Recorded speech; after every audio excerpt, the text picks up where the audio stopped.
And welcome back to Hannity. And we're only 5 days away from the South Carolina Republican primary, and Senator Marco Rubio is gaining momentum after recently picking up 2 key endorsements out of the Palmetto State. Joining us now, 2016 Republican presidential candidate, Florida Senator Marco Rubio, along with South Carolina Congressman Trey Gowdy and South Carolina Senator Tim Scott. Both have endorsed Marco Rubio for president. Good to see you guys. Welcome. Welcome. I'm welcome in your state, Congressman and Senator. Good to see you all.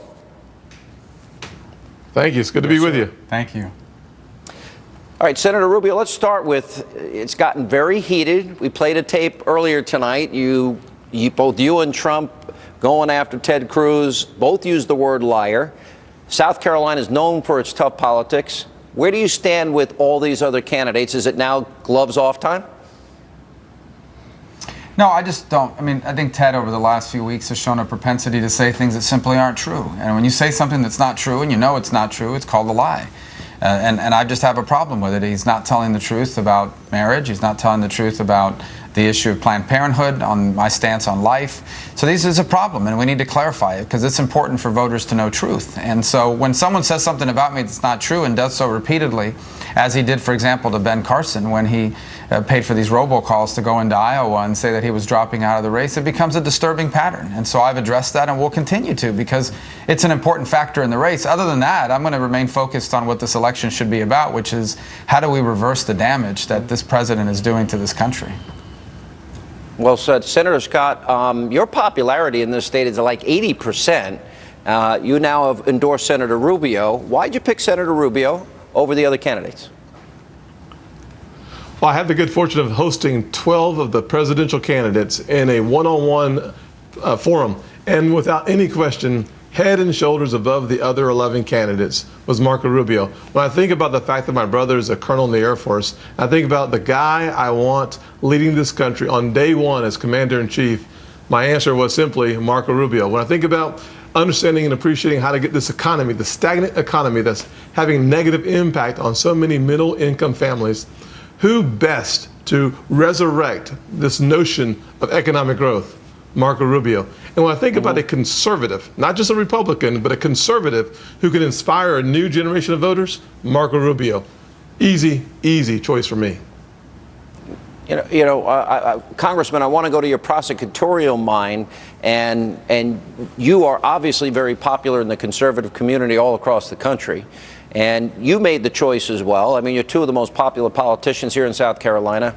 What was the reasoning behind your endorsement? Well, Sean, thank you for the compliment. Marco Rubio is as conservative as anybody in this race. And I sit there and think his heritage score is higher than both mine and Tim's. Tim may not want me saying that on national television, but Marco Rubio is as conservative as anybody in the race. So you have a conservative who communicates our message in a hopeful, aspirational, therefore persuasive way, and he can win in November. And we got a vivid reminder Saturday, Sean, and I'm sure you've talked about it and thought about it, the passing of Justice Scalia. Our next president is going to make 1, maybe 2, possibly 3 Supreme Court nominations. And so I want to win in November. And when you have a principled conservative who can win, it made it pretty easy for me.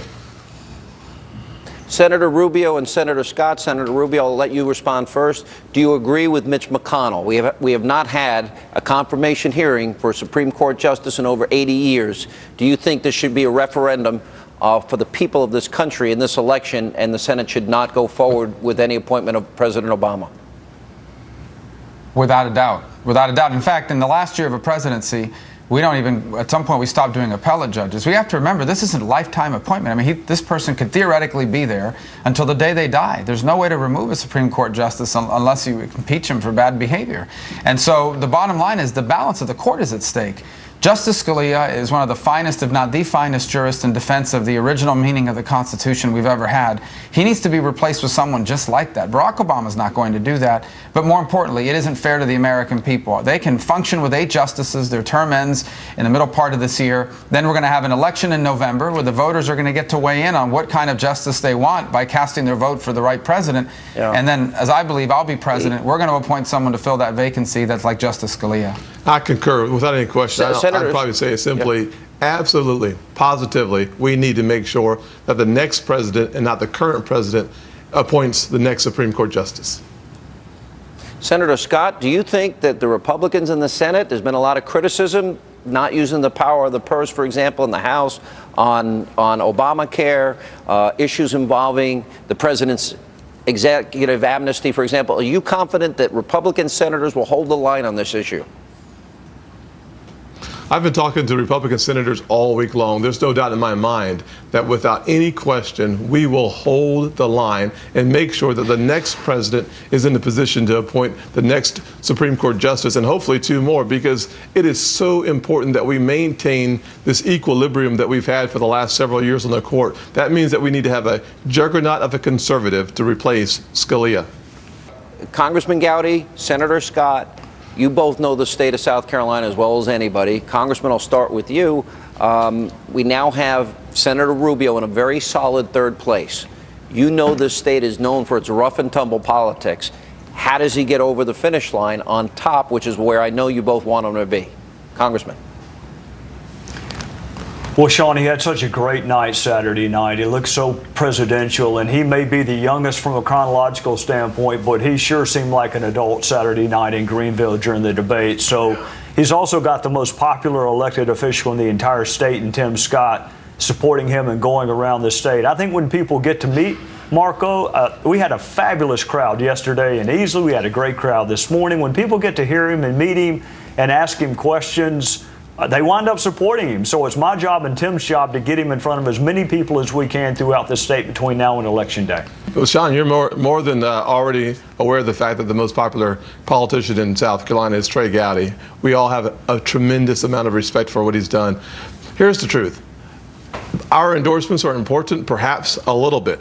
The reality of it is what Marco needs to win South Carolina, it's not in my hands, it's not in Trey's hands. Let Marco be Marco, put him in front of the audience, put him in front of our voters, and I believe that he climbs from 3rd to 2nd and perhaps even 1st, because when people get to hear him, understand his depth of knowledge on foreign policy in a state with so many veterans, it's amazing to watch the electricity happen in the audience of veterans and people who love our country and care about our military. Marco Rubio has more experience on foreign policy than anyone else running, perhaps everyone else running. All right, last question, Senator Rubio. So are Congressman Gowdy and Senator Scott going to be with you in the next 5 days as you travel the state? They have been already, and they've been a great addition to our team. What they are is they're great.